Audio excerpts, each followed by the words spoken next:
And thanks for joining us for Coffee and the Word, where we talk about the Bible, everyday life, and parenting principles. We've been in Ephesians 6, talking about kids who honor and obey their parents. And today we're going to talk about fathers not provoking their children to anger.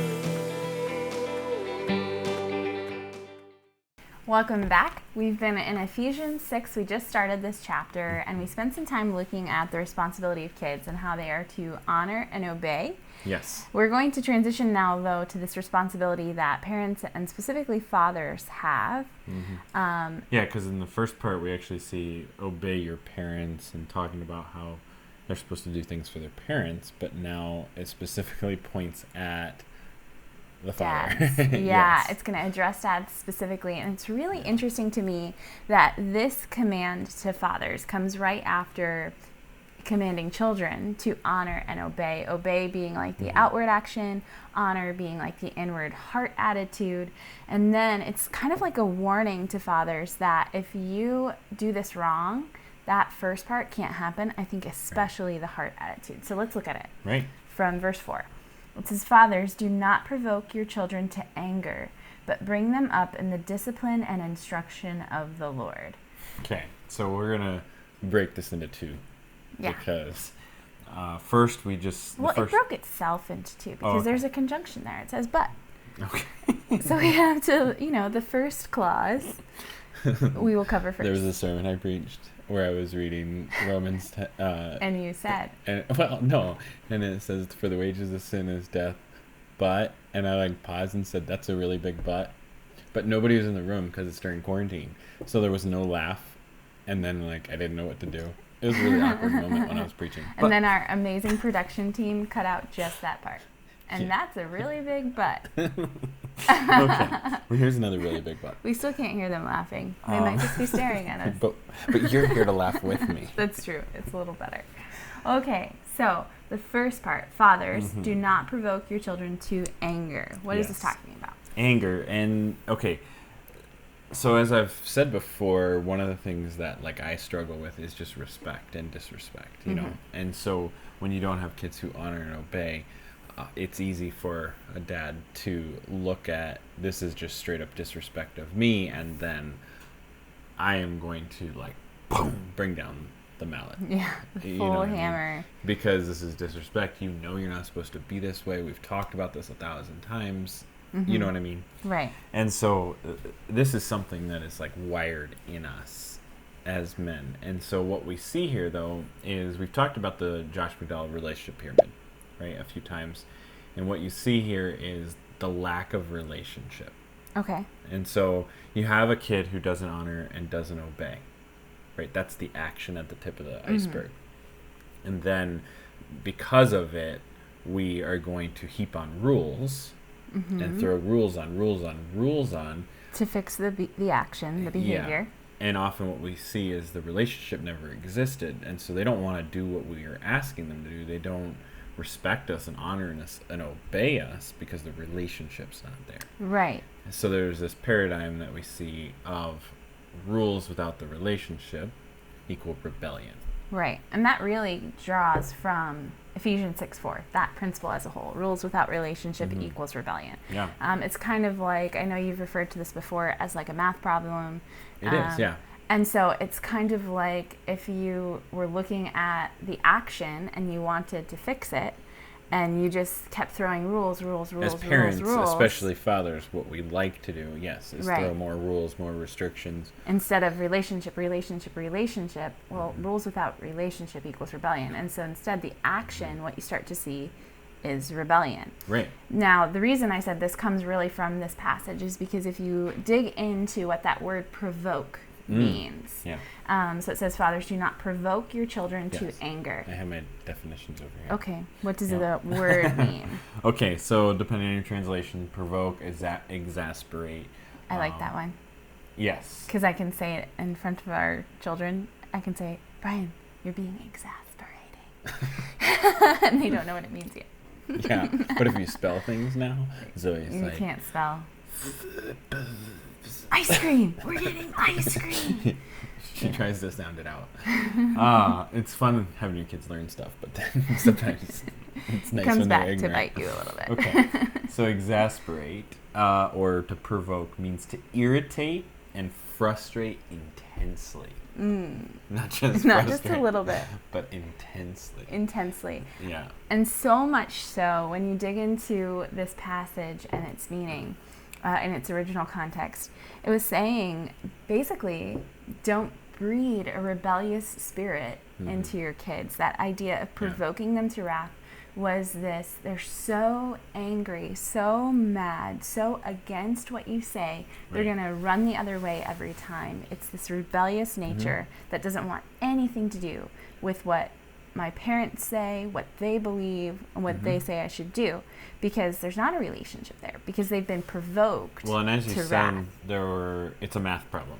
And so you have this rules minus relationship equals rebellion, right? And so if you're a great, what do you call it, algebra person out there, if A minus B equals C, then you can start at C and work backwards. Okay. Do you And know what I'm say, saying? So just ask yourself, look at your life, and ask yourself, do you have a rebellious child? right. Okay.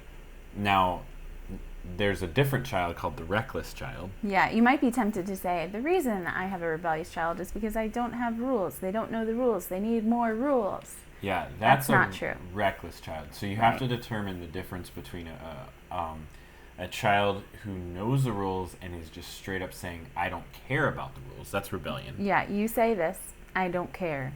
I'm Yeah. going the other way. Yeah, and then the reckless child who just literally, like if we were to put them in a pasture with a fence, or with no fence, they just go wherever. They have no fence. They don't know what to do. I really had no idea that The that would rebellious happen if I child did this. sees the fence and says, ha, I'm climbing over it. Watch me. Yes, exactly.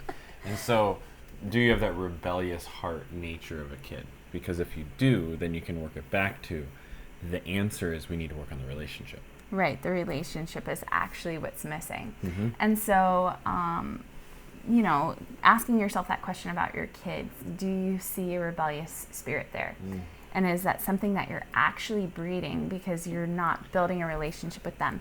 Now, this is especially hard, I think, on dads more than anyone else, but all parents, certainly. He rates it to dads. Well, I was going to say right now, because we are home with our kids all the time. Right. And so... And we're changing the environment that probably normally was there. Right. For majority of the scenarios, it's either two working parents and both working parents are at home, or a lot of people, the dad works, the mom's at home. Right. And so kids are just being kids, doing what they always do when they're at home. But now that's all of a sudden not acceptable, right? Because now dad's at home. Trying to do a video call or... well, that's part of it too. Yeah. But coming into mom's environment, coming into the home environment where things have always been done this way.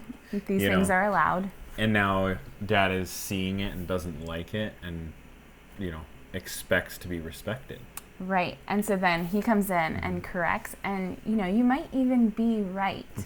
You might be right, but you just go from 0 to 60 on your kid, where something was okay and now it's not. We even talked about that a couple episodes ago when we were talking about parents being one flesh and on the same page and communicating.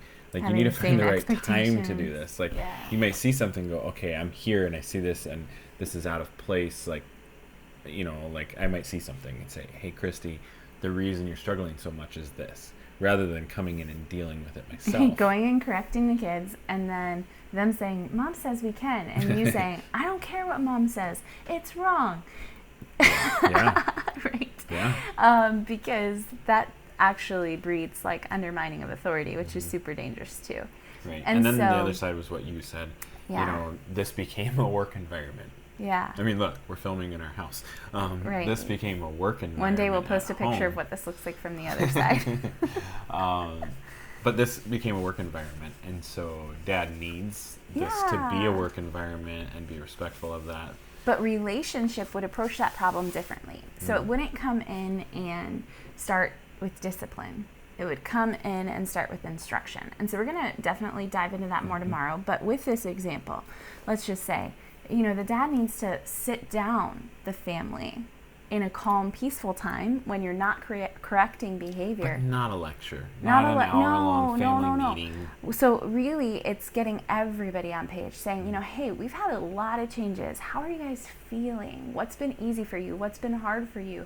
Everyone gets a chance to share that. And that right there is the key to a relationship. And I do terrible with this. Because it's not one-sided. It's about everyone. I do terrible with this. But, you come in and you enforce. Yeah. The other side is coming alongside. Okay, the kid disrespects, does something wrong. What you're saying is going in and say, hey, what were you thinking when you made this decision? Right. Why did you do this way? Not going, this is wrong. You could ask those same two questions, but make them feel totally different. What were you thinking when you made this decision? What was going on in your head? So, tone matters. We've talked about that. Very interesting. Time, tone. Right. And so attitude. You're caring about their heart and where it's at. In the other example, you are caring about what burdens are they feeling, what is hard on them. It gives you a chance to say, hey, when this is happening, here's what I really need to be successful. When you're doing your schoolwork, what do you need to be successful? Having those conversations and making it a team, a relationship. Well, and this also, it's a team, but it's also putting on them the onus to figure out what the problem is. This is saying, so son, what do you think your punishment should be? Rather than you inflicting the punishment, they're deciding. Right. And often that is far worse, or they realize they know what they deserve, and then you can either give them what they deserve. Well, they're probably, or show them, it shows the grace you're going to have in mercy. Right. If they have a good relationship with you, they're actually probably going to go way beyond what you would have made the rule to make sure that your meeting is okay, because they love you, because you've developed a relationship. Yeah. And so you might say oh, you just can't do this during this time. And they might decide, you know what? Instead of not doing this, I'm going to use that time to read my Bible or something. It could go magically, wonderfully the other way if you give them a chance to see why it's important. Well, and ultimately that's our goal, especially as they get older. There is this transition we've talked a lot about. Yes. That's why I chose this cup. It says raising tiny disciples. Oh. It's not obedient children. I thought it said rejoicing in discipline. No.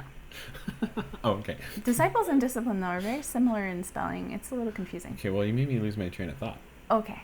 Where was I So going? you said that is actually our goal, that when they get older. Oh, to move them on, yes. So they start very young, and when you have a little 2-year-old like we do, it's my way or the highway. This is how we're not it having is. family meetings. And because he's just going to tell us he wants chocolate.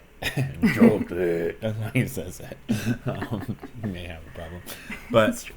But they start at it's my way or the highway. There's rules. This is how things are. And over time, we have to get them, as they are adults and they're moving out, where they're making their own decisions. And to do that well, they have to understand the why. Yeah, and we have to teach them along the way through, you ran into this situation. Okay, so now you got a 10-year-old. You can sit and rationalize with them and think with them and talk with them. I mean, even our 6-year-old, right? We can do that with in certain situations and certain issues. Right. And so rather than my way or their highway, a lot of times it's okay, go to your room and just calm down. When they calm down, you can sit and talk about it and rationalize and come to why did you do this? Right. Building that relationship and leveraging it and not a consequence or a punishment. Right. We've talked extensively about how you build a relationship with those 7 A's, accountability being one of them. So certainly part of the discussion still about what needs to change and be fixed. And so you're building that relationship instead of operating it without it. And so that helps your kids learn how to honor and obey without breeding this provoked spirit of rebellion. And so a lot of what we see is that kids end up with this this provoked spirit where they really don't trust the heart of their dad. They're mostly just afraid of them. So one time in a 5th grade small group, I asked the kids, it was just a girls group, I asked, what is your biggest fear? Because we were talking about trusting God. And so I expected like spiders and stuff. So I asked the question, and one girl said, my dad. And then a lot of the girls in the room agreed and said, yeah, my dad. Yeah. And these weren't bad homes. No. These are people that are teaching Bible studies at our church. They are on the hospitality team. Yeah. Godly men and women. It's not that they meant to do something wrong. It's that because they were so worried about their kids deviating from this, they came in with this sledgehammer of rules. Well, wrecked it makes the me relationship think about with the their Pharisees, who, like, there's the 10 Commandments and even the Levitical laws, but okay, honor the Sabbath. Now they've gone and said, well, you can only walk, it's about a half a mile on the Sabbath. You can't do all these other rules. They've like thrown and heaped all these other rules.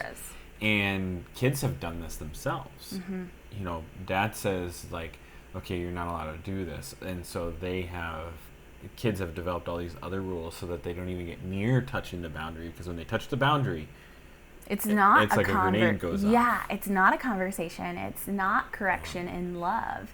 It is that 0 to 60 mentality of like, my world is going to implode and I'm going to be destroyed if I make my dad mad. It's that they're obeying out of fear because they don't want to make dad angry, not obeying out of, I love the Lord and want to keep his commands. Right. And see, there's a lot of reasons though we do this as fathers. And one of the things that ends up happening is we compartmentalize. And so, you know, we have work as work, we have home as home. You know, when we try, because work comes home with our phones and work's here. It's home for quarantine. But even before that, it was still here. One of the things that fathers struggle with because of this, with the compartmentalization thing, it's a great thing for a lot of things because it lets us like do what we need to do and not let distractions get in the way. The problem is when we do this in parenting, we're not consistent with our parenting. And so often what happens is kids have been doing something for a month long. Yeah. You never noticed as a father. Because one, you weren't around, or even when you were distracted, all kinds of things. They've done it 100 times, you've never punished them, and then all of a sudden, boom, comes down the hammer. Not a warning, not like, okay, go to your room, you're grounded for today, but now all of a sudden you're grounded for a month. Right. Don't even think about asking me for the car. Right. It's 0 to 60. Just in a second. And that's going to create rebellion as well. Because, like, well, I've been doing this forever, and now this happens. Like, I don't care what dad says. So they feel like it's a double standard. Right. Because they were fine, and now they're not. And so then how do I know that this is okay now and not okay then? You know. And I'm not saying other siblings is another thing, like having the double standard with other siblings. And I'm not saying not all kids get treated the same way, you know.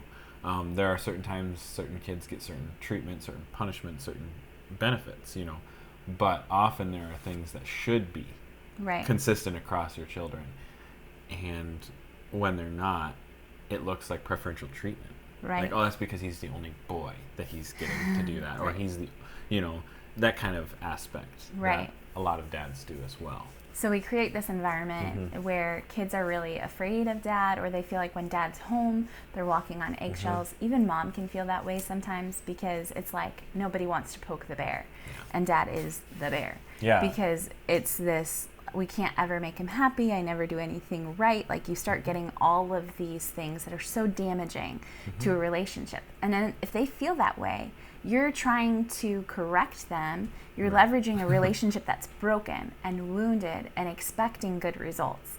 And eventually, the person that's been kicked and hurt is going to say, you know what, I don't want anything to do with you.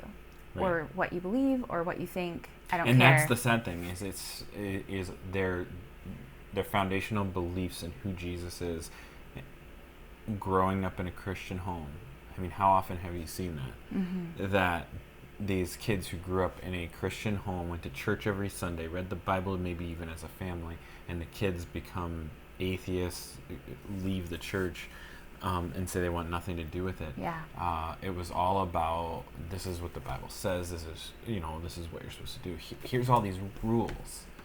And the fence is so big and so high and so tight that they couldn't breathe. The kids don't want anything to do with it. Right. And then we come in. That's rebellion. Well, we come in and they mess up, and so we make the fence higher. We make it bigger. We make it smaller. The consequences get harsher and harsher. Yeah. It's that provoking that rebellious spirit. Yeah. Now imagine if Jesus did this with us every time we sinned and messed up. He said, you know what? Now, instead of the fence being here, this was sin. Now we're going to say this is sin. We're going to make the fence even higher, and you can do less. You have less freedom. Well, you're going to you started to climb over this fence. We're going to make it higher so you can't. That's what exasperating is. Right. Like you could never hit the mark because the mark is always moving. The expectations are always moving. It's inconsistent, like you said. There's unrealistic rules, unrealistic expectations, unrealistic punishments. Yeah, those are just a few examples of what provoking your children to wrath is. And the problem that exists here is the dad is doing it because they love their kid. Yeah. The dad is doing it in their heart out of good motive. Right. But it comes out. Because they're terrified from probably personal experience of what happens to their kids when they don't go God's way. Right. So we've kind of covered here just the idea that fathers here, you provoke them. But we need to put okay, I see I need to not do this. What do we actually need to do? Right. And that's the big giant butt. Yeah. The big giant butt. So tomorrow we're going to continue this discussion and look at, so how do we do this instead? Because we do want them to live this way. Yeah. And so how do we get them there while protecting that relationship? The fear or the discipline and instruction of the Lord. Right. As children learn how to honor and obey their parents. And so we'll see you tomorrow at 8 o'clock.